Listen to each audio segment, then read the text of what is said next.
morning, everyone. Windish RV, General Manager Corey Shaw here, introducing our new RV show. It's going to be somewhat live. We had a request last night on a Solitude. So we're going to run over and take a look at Kim's new unit that she ordered actually at our last show.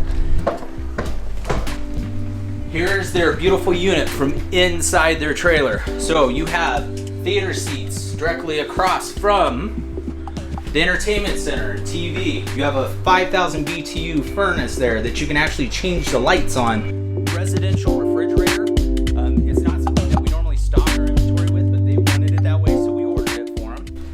Convection microwave. So we come up here. You have the huge bathroom, king size bed, pull out drawers. You can use this to put your socks on and stuff, and then also store things in. Dryer. We're going to be running these videos all day long. We look forward to hearing from you. Text us, call us, email us. We're looking forward to talk to everybody.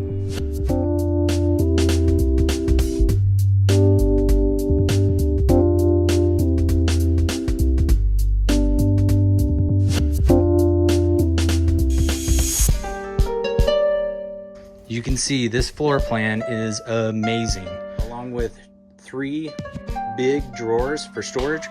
Then you have 1 additional storage space down underneath the queen bed. This unit, guys, is going to be about 32 feet total, tip to tail on it. With any questions on it, give us a call either at our Longmont or Lakewood location, or text us through the website.